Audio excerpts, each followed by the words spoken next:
শুনক মোৰ হাতত পাৱাৰ নিদিব আপোনালোকক মই কৈছো যে আপুনি মুখ্যমন্ত্ৰীৰ প্লিজ 301 তেনেকে আৰ্গুমেন্ট নহয় প্লিজ অসমীয়াৰ আপুনি মুখ্যমন্ত্ৰীৰ নিচিনাকে কথা ক'লে ভাল অখিল গগৈ ডাঙৰীয়া সাম্প্ৰদায়িক লিডাৰৰ নিচিনাকে কথা ক'লে বেয়া পাওঁ মানে আপুনি সাম্প্ৰদায়িক লিডাৰৰ নিচিনাকে কথা ক'লে বেয়া পাওঁ আপুনি যিখন চিটত বহি আছে মুখ্যমন্ত্ৰী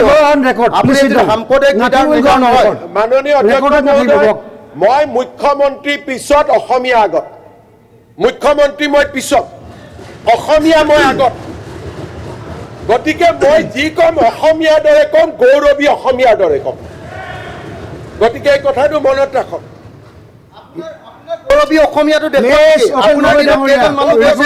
বহুত কৈছে আপোনাৰ কোনো আপুনি দিয়ক চান্স প্লিজ সিট ডাউন আপুনি ঠিক আছে আপুনি ৰেকৰ্ডত নাযাব আপুনি লিগেলি কেইজন পৰ্যন্ত পাইছে দেখুৱাওক নেকি অখিল গগৈ ডাঙৰীয়া nothing will go on record